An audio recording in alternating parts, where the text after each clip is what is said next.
नमस्कार। Special coverage news पर आपका स्वागत और अभिनंदन। बिहार का विधानसभा चुनाव परिणाम आ चुका है और इस परिणाम ने सबको हैरान कर दिया। किसी को उम्मीद नहीं थी। किसी ने 200 सीटों का सर्वे नहीं बताया, किसी ने 190 भी नहीं बताया, लेकिन परिणाम 200 पहुंच गया। मौजूदा स्थिति क्या है एक बार आपके बता दें, फिर हम आगे चलेंगे। 93 सीटों पर बीजेपी यानी strike rate 93%, Janata Dal United 84 यानी 84%, आरजेडी की 26 सीटें हैं, लोक जनशक्ति पार्टी रामविलास पासवान 19, एआईएमआईएम 5, जीतनराम मांझी की हम 5, उपेंद्र कुशवाहा की 4 और कांग्रेस एक बार फिर 4 सीटों पर वापसी आई है और कम्युनिस्ट पार्टी की 1 और माले की 1, बहुजन समाज पार्टी की 1। ये सीटें हैं, लेकिन इस ऐतिहासिक जीत का जिम्मेदार कौन? क्या कारण रहे? कहां पर इंडिया गठबंधन से कमी हुई? कैसे ये जीत तब्दील हुई? और ये आपके सामने दोनों महान विभूतियां, हम तो महान विभूतियां ही कहेंगे, जो बिहार में ये परिणाम बनाया है, ये जोड़ी अव्वल निकली। राहुल और तेजस्वी की जोड़ी फेल निकली। क्यों फेल निकली, इस पर बात होनी चाहिए। लेकिन क्या वोट चोरी के मुद्दे पर ही अपना ठीकरा फोड़कर फिर खुद को छोड़ देंगे, या फिर अंदर तक इसकी गहन परीक्षण करेंगे? क्या कमियां रही इसमें, क्या इंडिया गठबंधन को जीतने के क्या मुख्य कारण थे? तो वो मुख्य कारण है महिला वोटर, जो इस पूरे चुनाव में किंग मेकर बन गए। आधी आबादी बदल दिया पूरा परिणाम। जैसे ही महिलाओं के खाते में 10,000 रुपया का मैसेज पहुंचा, बदल गई पूरी भूमिका। 1.5 करोड़ महिलाओं के खाते में 10,000 रुपया पहुंचे। और उसके बाद तरह तरह की बातें। हालांकि तेजस्वी ने भी वादा किया कि जनवरी तक हम प्रत्येक गरीब महिला के खाते में, लेकिन वादा तो वादा था, इधर तो आए थे। बदल गया पूरा चुनाव। और इस बार मुसलमान महिलाओं से लगाकर हिंदू महिलाएं, सभी महिलाओं ने खुलकर जनता दल यूनाइटेड, बीजेपी, सबको बड़ी तादाद में वोट किया है। ये परिणाम बता रहे हैं और इस पर किसी ने सोचा नहीं, किसी ने समझा नहीं। आपने 2 राज्यों में इसका परिणाम देखा था। मध्य प्रदेश में कांग्रेस की लहर थी और एकाएक लाडली बहना योजना लागू होती है, पूरा चुनाव पलट जाता है। बीजेपी अब तक का सबसे बढ़िया चुनाव लड़ जाती है। महाराष्ट्र, यही स्ट्राइक रेट था जो बिहार में 2500 रुपया, मध्य प्रदेश में 2000, महाराष्ट्र में 2500 रुपया और बिहार में 10,000 रुपया ने खेला कर दिया। और इंडिया गठबंधन को यह समझ लेना चाहिए था कि यही खेला तो झारखंड में हेमंत सोरेन ने किया था, महिलाओं के खाते में पैसे डाल के, और पूरी तरीके से जीविका दीदी काम कर गई। यानी बिहार के चुनाव का किंग मेकर महिला वोटर बन गए।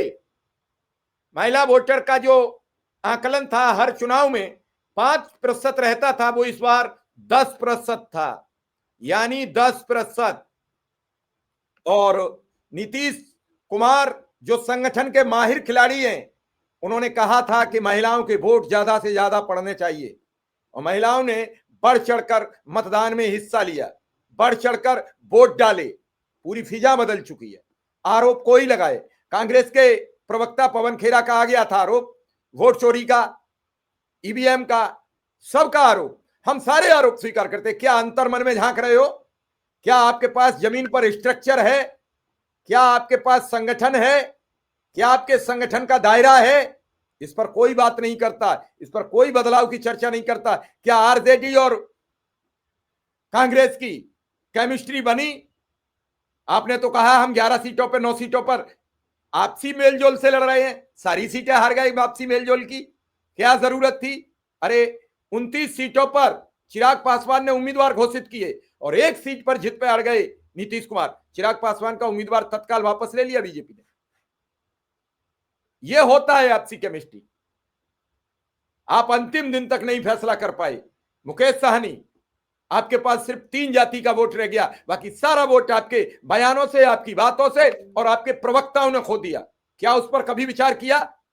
आपके प्रवक्ता बेलगाम बोले, धर्म पर बोले, जातियों पर बोले, ये किसी ने रोका? अरे राजनीतिक दलों के लिए हर एक वोट महत्वपूर्ण होता है। बीजेपी सिर्फ मुसलमान के खिलाफ बोलती है, एक भी हिंदू जाति के खिलाफ नहीं बोलती, इसलिए सारी जातियां उधर शिफ्ट करती चली जाती हैं। कितने वोट थे उनके पास? आपके पास क्या वोट थे? इंडिया गठबंधन के पास कौन सा वोट रह गया? मल्ला वोट, यादव वोट, वो भी पूरी तरीके से नहीं।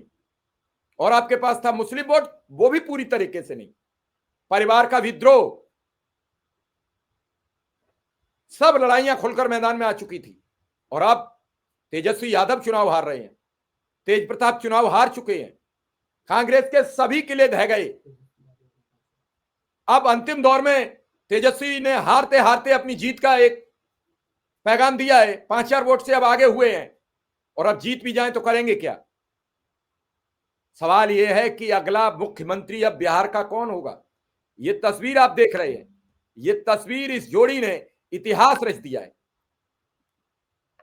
जनता के नीतीश के प्रति सिंपैथी भी थी, नीतीश से यह सिंपैथी थी कि ये अंतिम चुनाव है उनका, अगला चुनाव लड़ेंगे कि नहीं लड़ेंगे, करेंगे क्या करेंगे।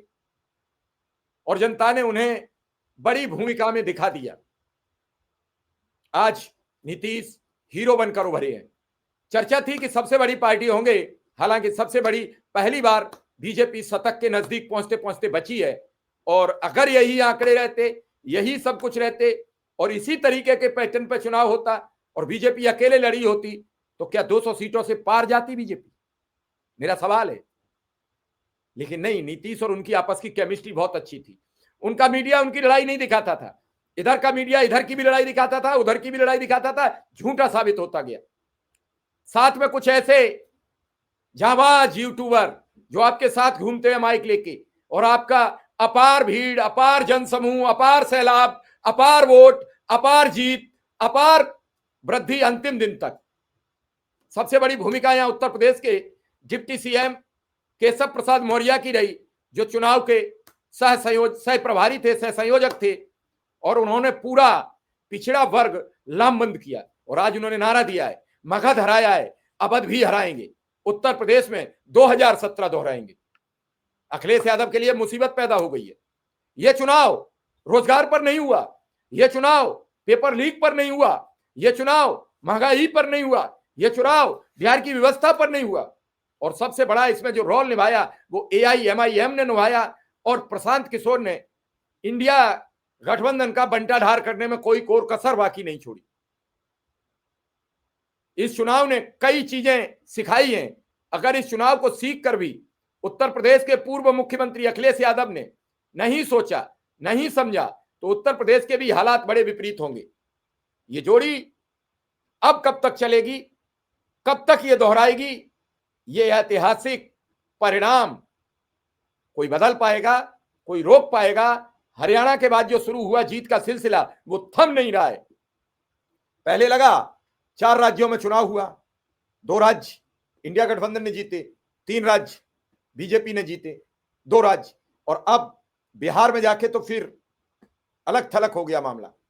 बिहार जीतने के बाद अब ये अगले राज्यों में जो चुनाव होगा उनमें बंगाल होगा, केरल होगा, पंजाब होगा, उत्तराखंड होगा, उत्तर प्रदेश होगा, असम होगा।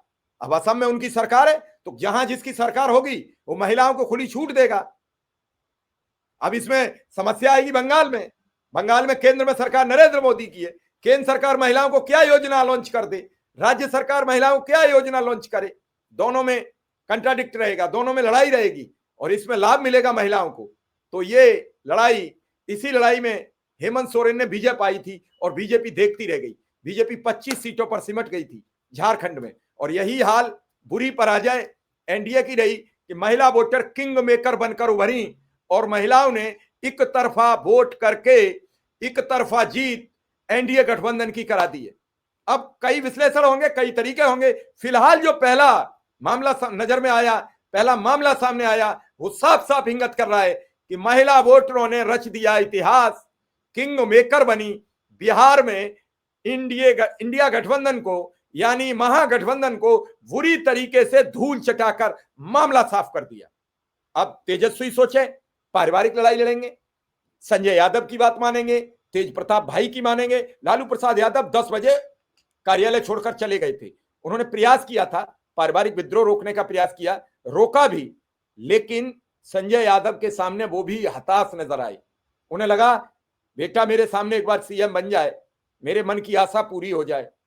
अखिलेश यादव उनके पिताजी ने मुख्यमंत्री बनाए थे। अखिलेश यादव स्वतः मुख्यमंत्री अभी नहीं बन पाए, और स्वतः बनेंगे तो पता लगेगा कि मुख्यमंत्री बनने का दर्द क्या होता है, मुख्यमंत्री कैसे बना जाता है, क्या क्या करना पड़ता है, ये सब चीजें समझनी पड़ेंगी। मुलायम सिंह यादव सबको लेकर चलते थे, ब्राह्मण को लेकर चलते थे, छत्री को लेकर चलते थे, बनिया को लेकर चलते थे, सभी जातियों में उनकी पकड़ थी। कभी किसी जाति के खिलाफ नहीं बोलते थे, कभी नहीं बोले। तो ये सब चीजें अभी समझने पड़ेंगी। उत्तर प्रदेश में चुनाव तैयार है, लेकिन बिहार का जो चुनाव किंग मेकर निकली वो महिलाएं निकली हैं। तो देखें, समझें, और आपकी क्या राय है इस चुनाव को लेकर हमें जरूर बताएं। फिलहाल इस खबर में इतना ही। धन्यवाद, नमस्कार।